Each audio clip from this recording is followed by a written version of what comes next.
fechando os olhos e trazendo à nossa frente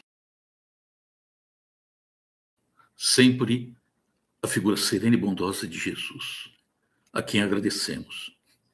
E que no tema de hoje falaremos da criança. Que todos nós nos comportemos como criança, dentro da simplicidade, da humildade, do respeito, da caridade, para que possamos alcançar o reino dos céus dentro de nós, que é a paz, né? A serenidade, a tranquilidade. Então, agradecemos a Jesus por toda a orientação que nos concedeu, concede e concederá sempre. Estaremos sempre aguardando as novas orientações. Que assim seja, graças a Deus. Então, boa noite a todos. Creuza Leão chegando, tudo bem? Então, hoje nós vamos falar sobre vinde a mim as criancinhas, né? Então, precisamos refletir a nossa caminhada como pai, mãe, né? E ainda no sentido mais amplo, né? Não é só o pai e a mãe.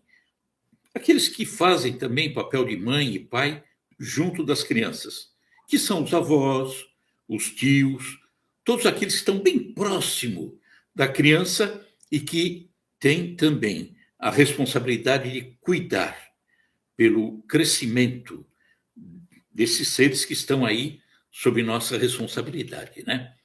Nós sabemos que os filhos são empréstimos de Deus. E que empréstimo, hein? A responsabilidade é muito grande. E, sobretudo, até a fase dos 7 anos de idade, que o espírito ainda está naquele processo de reencarnação. Ainda não está consolidada a reencarnação. Então, durante essa fase, sobretudo até os 7 anos, os espíritos que reencarnaram estão mais abertos a receberem orientações que vêm de fora. Daí, as orientações serem as melhores possíveis, né? Então, é o momento em que o ensino moral que Jesus nos deixa, o ensino moral é o mais importante, sem sombra de dúvida, né? Tem que ser passado para a criança desde a mais tenra idade. Ela precisa receber essa orientação, né? E são ensinamentos que vão acompanhá-la durante toda a sua vida. Então é preciso, sim, que a gente não falhe nessa fase, né? Jesus se utilizou muito da figura da criança, né, para transmitir esses ensinamentos morais. Por quê? Porque Jesus ia a partir daquilo que as pessoas naquela época enxergavam para poder alcançar aquilo que elas nem imaginavam. Então, ele se utilizava de figuras que eram bem perceptíveis às pessoas naquela época. E aí atingiria com o tempo a parte interior, o coração. Então, na aparente inocência da criança, nessa fase infantil, Jesus nos mostrava como alcançar o reino dos céus, né? Em nós, daí para frente. Por que aparente inocência? Porque o espírito da criança é um espírito de longa data, né? Já teve várias idas e vindas. Então, a criança, para nós, se apresenta, né, como inocente, mas no interior ela é o que é. Ela é inocente, aparentemente, nessa fase inicial, exatamente por não ainda deixar transparecer aquilo que está dentro dela. Pode ser coisa maravilhosa, sem sombra de dúvida, mas pode ter seus probleminhas, né? Então, nessa fase infantil, a grande necessidade de passarmos ensinamentos morais grandiosos para que ela se modifique, né? Então, a condição básica para alcançarmos esse reino dos céus, que é o da paz, da serenidade, né, da consciência tranquila. Então, a condição básica, né, ter as virtudes, como a humildade, a caridade. E a criança, se a gente reparar bem, a criança em pequena idade, ela não mostra, normalmente não mostra, né? Se bem que hoje, né, com tanta informação, ela não mostra o orgulho, ela divide o que tem. Então é uma coisa bonita, né? Que tem que ser preservada ao longo de toda a vida. Então, logo após, vamos voltar a 2000 anos atrás, quando Jesus exaltou a humildade como algo realmente necessário, muito importante. Vamos lembrar daquela parábola do fariseu e o publicano, lá dentro do templo, em Jerusalém, quando o fariseu, que era o doutor da lei, aquele que conhecia tudo, né?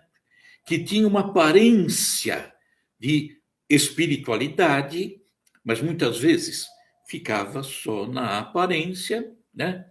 Aí é problema dele, ele tem que resolver isso. Mas ficava só na aparência. Enquanto o publicano, que era aquele mal visto pela sociedade, estavam ali os dois dentro do templo, o fariseu naquela aparência, né, de pureza, ele fazia prece e dizia: te agradeço, Deus, por ter me feito desta forma. Não como este publicano, que era o cobrador de impostos, né? Mal visto pela sociedade. Em compensação, o publicano, que era mal visto por todos, quietinho no cantinho dele, ajoelhado, agachava, né? Abaixava a cabeça, batia no peito e pedia ao Pai perdão por aquilo que ele fez de errado. Então, Jesus nos mostrava a humildade, chegando até o Pai. E a arrogância, o orgulho, que era do fariseu, não chegava, né? Então, logo em seguida desse episódio, está narrado em Lucas, capítulo 18, assim: e traziam-lhe também crianças, para que ele lhes tocasse. E os discípulos, vendo isto, repreendiam-nos. Mas Jesus, chamando-os para si, disse: deixa vir as criancinhas, não as impeçais, não, porque delas é o reino de Deus. É verdade vos digo que qualquer que não receber o reino de Deus como criança, não vai entrar. O que ele quer dizer? Receber a informação, a orientação de Jesus com a humildade, com a simplicidade, né? Sem orgulho, com a caridade, isso é muito importante. E Jesus sempre insistia na humildade. Vamos ver outro episódio acontecido também há 2000 anos, está narrado em Marcos, capítulo 9, que ele diz: em seguida, eles voltaram para Cafarnaum. Cafarnaum, hoje só tem ruínas. Fica na região da Galileia, às margens do Mar da Galileia. Só ruína. Então, eles voltaram para Cafarnaum. Quando já estava em casa, que era a casa da sogra de Pedro, ali em Cafarnaum, Jesus pergunta aos discípulos: de que vocês falavam pelo caminho? Jesus ouvia, né? Demais. E como ouvia? Então, os discípulos se calaram. Por quê? Pelo caminho, eles haviam discutido entre si qual deles seria o maior. Olha o orgulho, né? Qual de nós aqui, 12, qual de nós é o maior? E sentando-se, Jesus chamou os 12 e lhes disse: olha, se alguém quer ser o primeiro, seja o último de todos e o servo de todos, ou seja, seja o menor, né?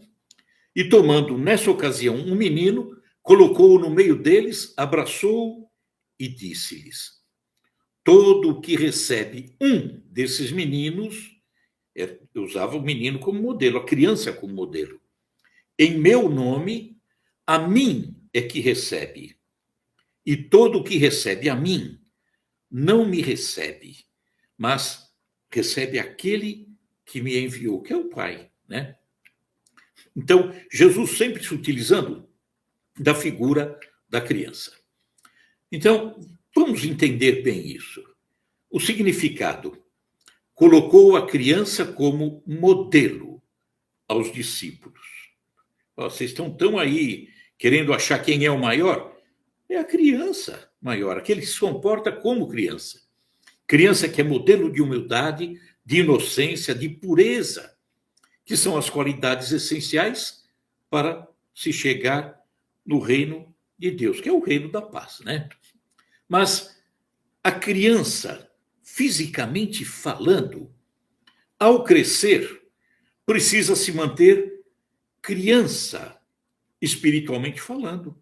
Ou seja, continua com a pureza da criança, espiritualmente falando, né? Ou seja, ser um adulto que valoriza a humildade, a caridade, o serviço ao próximo. E, paulatinamente, portanto, ir se afastando do orgulho e do egoísmo. Obviamente que vamos nos afastando, mas ninguém se afasta de um instante para outro dos seus vícios, dos seus defeitos. Por isso que nós temos tantas reencarnações e teremos outras tantas.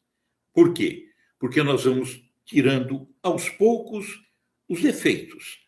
E cada vez que eu vou retirando um pouquinho dessa carga de defeitos que eu trago dentro de mim, eu vou colocando virtudes, né? Eu vou trocando. Isso que dentro da doutrina nós falamos em reformar-se intimamente. É aos poucos. Doses homeopáticas, né? E quem é que vai semear essa semente abençoada no coração desses pequeninos? Os pais. Olha a responsabilidade, né? Os pais. Só que muitos acabam negligenciando essa tarefa tão importante. Triste, né? E acaba desvirtuando o filho. E o filho cresce, mas numa condição não tão boa como precisaria estar, né? E aí nós vamos contar uma historinha que nos enviaram e que mostra bem o cuidado que precisamos ter, que às vezes não temos, e ainda bem quando nós despertamos, né, para o melhor.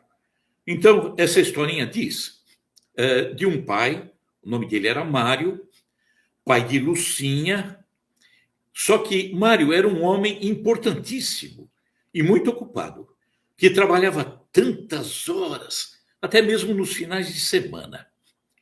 Num domingo, Lucinha despertou antes do tempo normal e, ao escutar que seu pai abria a porta da rua para ir trabalhar no escritório, ela rapidinho correu e perguntou a ele: por que você tem que ir trabalhar hoje, pai?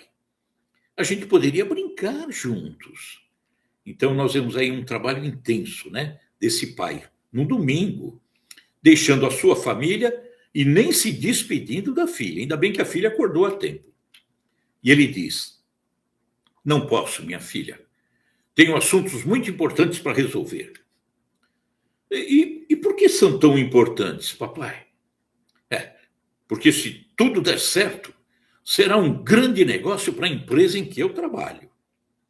E por que será um grande negócio, pai? Ora. Porque a empresa ganhará muito dinheiro e é possível que eu ganhe uma promoção. Olha onde estava a cabeça do pai, né? E por que você quer uma promoção, pai? Bem, para ter um trabalho melhor e ganhar mais dinheiro. Que legal, a menina falou. E quando você tiver um trabalho melhor, vai poder brincar mais comigo?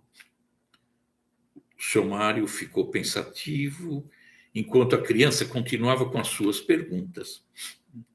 E por que você precisa ganhar mais dinheiro, pai? Para poder ter uma casa melhor e maior, e para que você possa ter mais coisas. E por que a gente vai querer uma casa maior? A menina pergunta. Para guardar todas essas coisas novas? Não, filha. Porque com uma casa maior, a gente estará mais à vontade para fazer as coisas, para brincar. ele não tinha muita paciência, né? O principal era o trabalho, conquistas materiais, a casa maior, para poder ter mais espaço para brincar com a filha. Mas ele não brincava com ela. Era desculpa que dava a si mesmo, né? Lucinha pensou por um momento e sorriu. Ah, poderemos fazer mais coisas juntos? É isso? Brincar juntos? Maravilha, pai. Então, pode ir rápido. Eu esperarei os anos que faltam até que tenhamos uma casa maior. E aí? A inocência dela, né? Fazer mais coisas juntos? Brincar juntos? Se manteria criança eternamente para um pai que não a tratava como criança? E continuou. Ao ouvir isso, o pai da Lucinha pensou, caiu a ficha. Fechou a porta sem sair. A menina crescia muito rápido. E seu pai entendeu que não poderia esperar tanto. Tirou o paletó, deixou o notebook e a agenda sobre a mesa. E enquanto se sentava para brincar com Lucinha, percebeu que a menina, surpresa, encantada, estava com um brilho diferente no olhar. O que aconteceu, papai? Minha filha, minha querida filhinha, creio que a promoção e a casa nova poderão esperar um pouquinho mais. Então aí nós vemos, na simplicidade e na inocência daquela menina, da filha, o pai despertou, compreendeu onde ele colocava o seu interesse maior, os valores que dava maior importância, né? Onde que ele depositava, e que o valor maior, realmente maior, que era a família, estava sendo esquecido. Não significa que os bens materiais precisem ser desprezados. Ninguém está falando isso. Os bens materiais são importantes, sem sombra de dúvida, né? São necessários. Não podem, de forma nenhuma, ser desprezados. Vivemos numa terra ainda tão material, onde esses bens realmente nos trazem segurança, conforto, ajuda, sem sombra de dúvida. A questão é não transformá-los em Deus. Porque quando as coisas se tornam Deus, Deus se torna apenas mais uma coisa em nossa vida. Ficou de lado. Não pode, né? Então, nessa história, nós vemos uma criança sendo posta de lado, mas graças ao despertar do pai, ela foi resgatada ao convívio amoroso da família. E isso a gente precisa pensar, né? Como que está o nosso comportamento? Será que estamos falhando?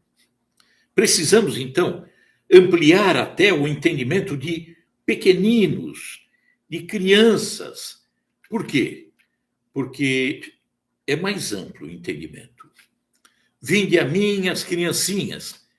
Não se refere somente aos pequeninhos, né? Diversas partes do Evangelho, e até textos, né, dentro da nossa doutrina, a doutrina espírita, o termo criança é usado como referência aos ignorantes, os que desconhecem, né? E aqueles que ainda estão, portanto, num processo de aprendizado. E esses somos todos nós. Não escapa ninguém. Todos nós estamos num processo de aprendizados. Ainda carregamos tanto desconhecimento, tanta ignorância.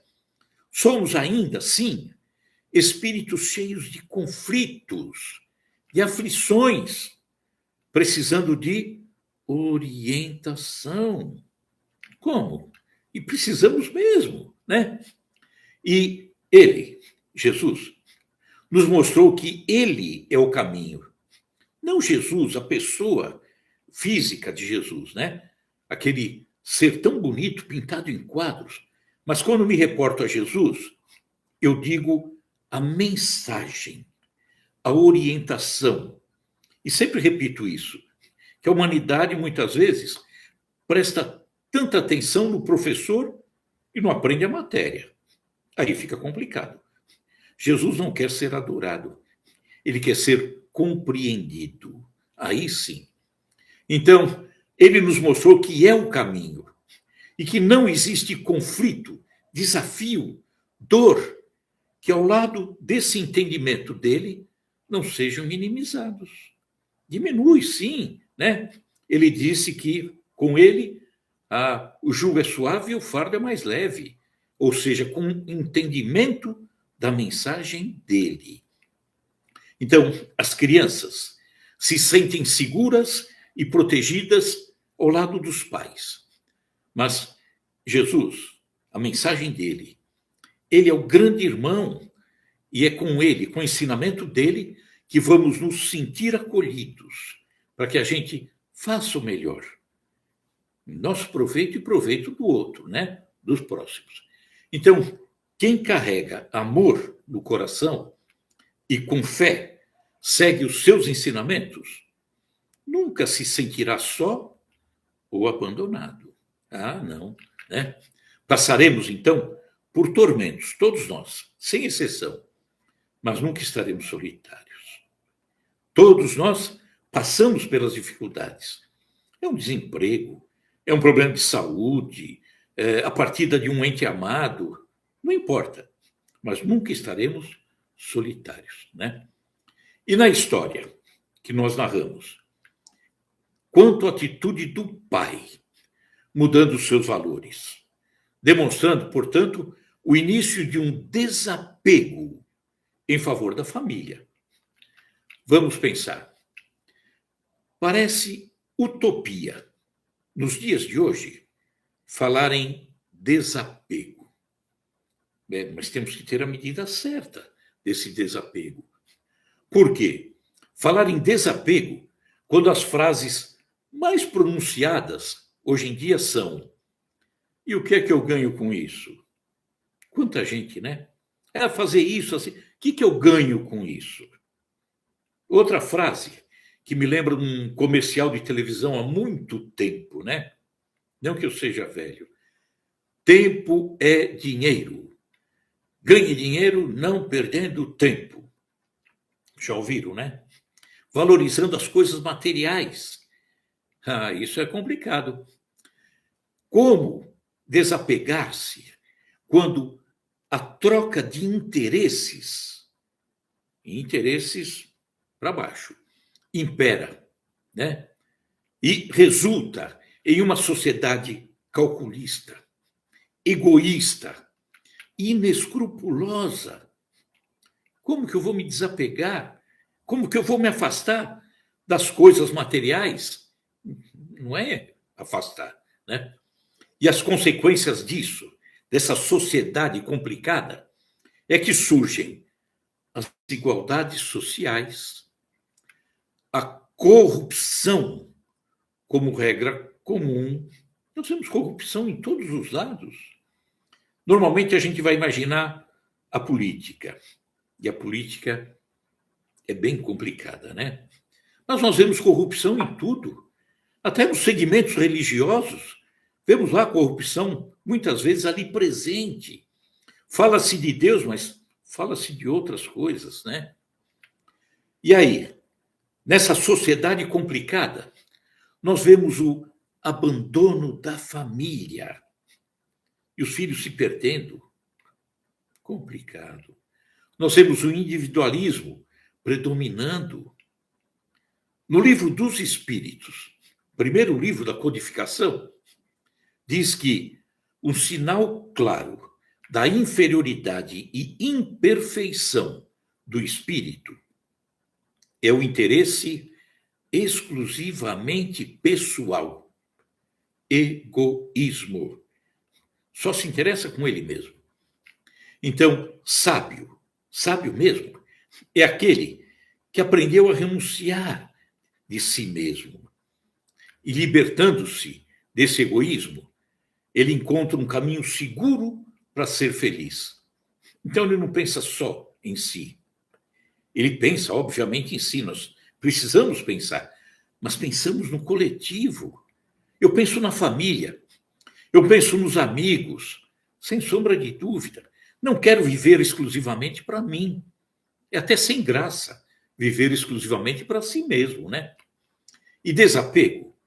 Estamos falando em desapego. Mas desapego não significa abandonar o mundo, mas entender a existência terrena, para nós aqui, como transitória, temporária. Já passamos aí quantos anos da nossa vida? Quando chegamos a uma idade mais avançada, o que eu espero em termos de tempo para frente? Muito pouco, né? Muito pouco. E aí nós vemos pessoas que se desencaminharam, pensam só em si, vivem uma vida, infelizmente, voltada só para as coisas da matéria, desejosas de amealhar tudo, mas não tem tanto tempo pela frente. Mas pensam, né? Então, o que é imortal mesmo é o espírito. Essa carne vai ficar aqui, logo, logo fica. Então, quem é extremamente apegado, né, que as coisas materiais, sente dificuldade em compreender e aceitar, por exemplo, quando uma etapa chega ao final e permitir que ela se encerre. A vida, por exemplo. Se eu não consigo imaginar que essa etapa aqui vai chegar no final, eu vou sofrer. Vai chegar no final, para mim, para todos nós. Qualquer etapa, qualquer trabalho, qualquer serviço, chega no final. O fim de um emprego. Como aceitar o final do emprego? Se aquele emprego é um Deus para mim. O fim de um relacionamento. Eu deposito naquela pessoa, naquele amigo, naquela esposa, no marido. Tudo é um Deus. E quando eu perco a vida, né? Um filho que parte para longe, um amigo que desencarna. Olha o apego onde vai parar. Existe um texto do hinduísmo, né, chamado Bhagavad Gita, que é a canção do Senhor, traduzindo, né? Ele é do hinduísmo e tem cerca de apenas 7.000 anos. 7.000 anos, né?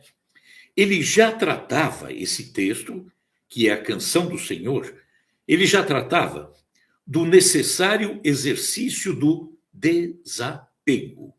7.000 anos, né?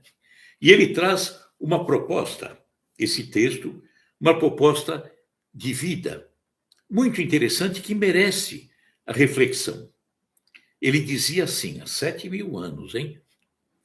A autorrealização consiste em trabalhar intensamente, ser produtivo, tá?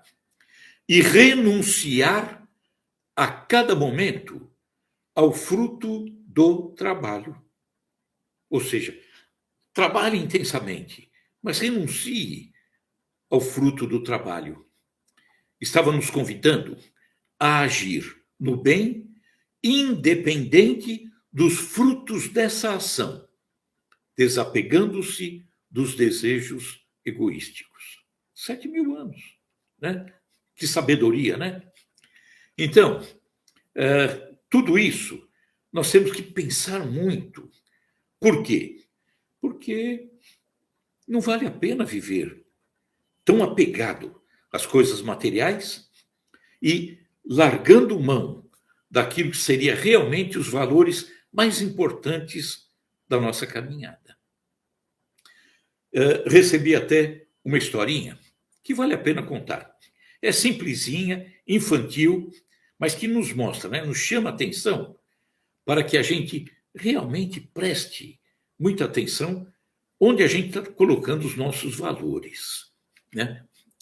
Então, essa historinha simplesinha, muito infantil, Ela dizia assim: uma menina com voz tímida e os olhos de admiração pergunta ao pai quando ele retorna do trabalho: pai, quanto você ganha por hora? O pai ficou, severo e responde: escuta aqui, minha filha, isso nem a sua mãe sabe. Não me amole, estou cansado. E a filhinha, na simplicidade dela, insiste: por favor, pai, diga quanto o senhor ganha por hora. Ah, R$ 3 por hora. Então, pai, o senhor poderia me emprestar R$ 1? O pai, pego de surpresa, e tratando a filha com tanta impaciência, responde: ah, então esta é a razão de você querer saber quanto eu ganho? Ah, vai dormir, minha filha. Deixe de explorar o seu pai. Coisas que devem acontecer, infelizmente, com alguma frequência por aí, Já era noite, quando o pai começou a pensar naquilo que havia acontecido e sentiu-se arrependido. Talvez, quem sabe, a filha precisasse comprar alguma coisinha. Então, querendo descarregar a sua consciência doída, ele foi até o quarto da menina e sussurrou-lhe ao ouvido: filhotinha, você está dormindo? E ela, sonolenta, responde: não, pai, não estou não. Olha, aqui está o dinheiro que você me pediu. R$ 1. Muito obrigado, pai. Então a menina se levantou, foi até o seu armário e, abrindo o seu cofrinho, dele retirou R$ 2 que estavam lá guardados. E, dirigindo-se ao pai, o abraçou com toda a ternura e lhe disse: olha, agora eu já completei, pai. Tenho R$ 3. Você poderia vender para mim 1 hora do seu tempo? Simplesinha, mas mostra bem, Então, nós temos que buscar a paz. O reino dos céus, que Jesus, com tanto carinho, com tanto amor, nos deixou ao longo de toda a sua caminhada, ele falava: busque o reino dos céus e o resto virá por acréscimo. Ou seja, busque estar em paz com você. A consciência é o grande juiz. O grande juiz que diz quando nós estamos errados e quando estamos certos. Onde eu estou colocando os valores de forma indevida, equivocada, e onde eu precisaria colocar esses valores. Estão gravadas dentro de nós, na consciência, as leis divinas, que são as leis de Deus, do Pai. Todas elas estão escritas em nós. Nós sabemos o que é o certo e sabemos o que é errado. Quando erramos, é porque vacilamos. E aí Jesus diz: busque o reino dos céus. Ou seja, ativa essa consciência. Olha, você sabe o que é o certo. Vai caminhando da melhor forma possível. Vai melhorando. E aí ele fala: e o resto virá por acréscimo. Por quê? Porque quem busca o reino dos céus, que está caminhando melhor cada vez mais, o resto que vem por acréscimo é a família que nos ama, que amamos a família, que cuidamos. São os amigos leais, fiéis, que nós nos preocupamos com eles, eles se preocupam conosco. Enfim, nós temos tantas coisas que vêm por acréscimo. Por quê?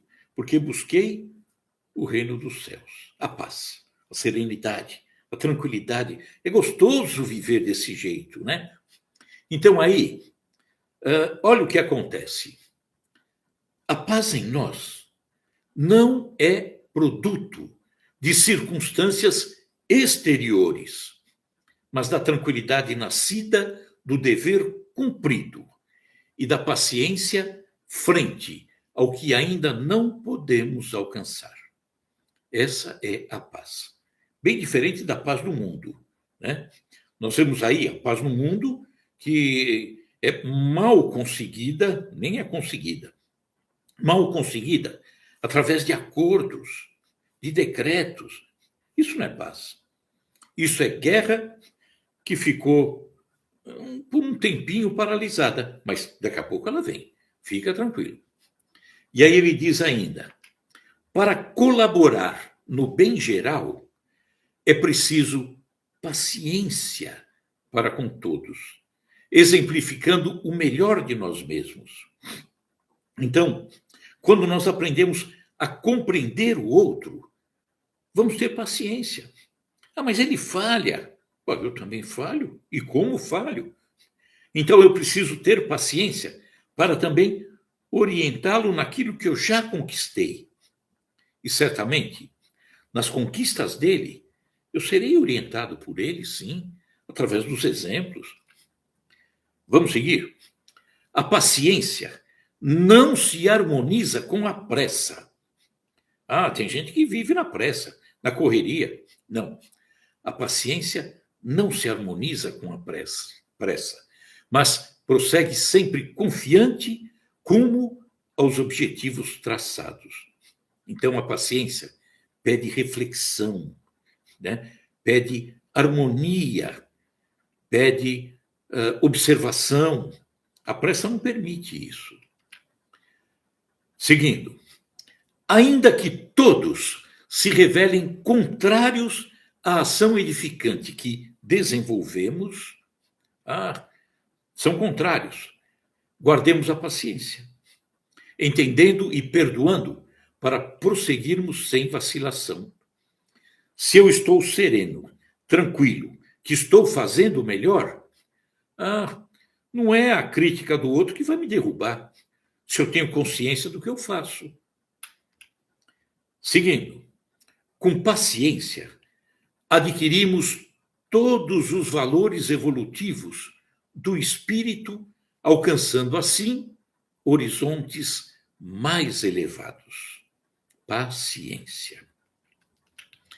A doutrina espírita, nos esclarecendo acerca das leis divinas, que está aqui na consciência, né?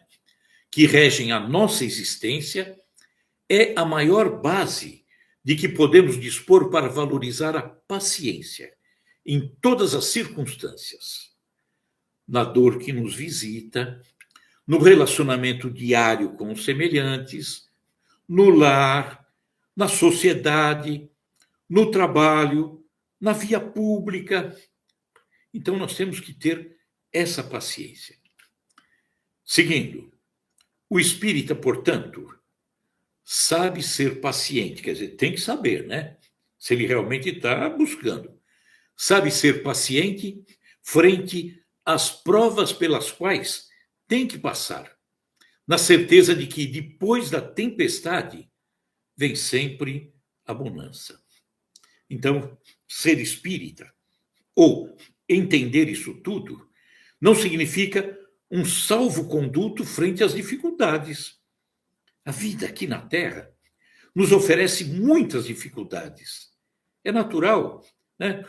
O emprego, a falta do dinheiro, divergências com amigos, com vizinhos, a doença, tudo isso vai passar por nós. Então, quem tem a paciência, enfrenta e passa. E se com paciência ainda não é fácil superar os obstáculos do caminho, a irritação, o azedume, a precipitação só complica. Combinado? Então, vamos pensar nisso tudo. É tudo orientação dele, né? Sem fanatismo, sem nada, usando a razão. Isso é importante. Raciocinando. Tudo isso é melhor se a gente agir dessa forma. Sermos crianças espiritualmente falando. Humildade, simplicidade, né? Caridade, tudo isso. E aí a gente vai estar no caminho certo. Vamos lá? Então, para encerrar, sempre com a prece. Agradecemos a Jesus, nosso irmão maior, que nos deixa sempre essas orientações para que cada um de nós busque compreender, busque realmente essas orientações e cresça a partir do momento em que vamos colocando dentro de nós tudo isso. E isso nos fará, com certeza, espíritos melhores. Que assim seja, graças a Deus. Muito obrigado a todos, né? Maria Leone está aí, Tadeu Flegger, tudo bem? Maria Dulce, tudo bem? Um abraço, prece, sempre prece. Creuza Leão, todo mundo. Obrigado pela paciência, já que estamos falando em paciência, né? Obrigado pela paciência e que na próxima semana possamos estar novamente juntos. Um abraço também, João Carlos, Almeida, todos vocês. Muito obrigado, viu? Grande abraço. Tchau.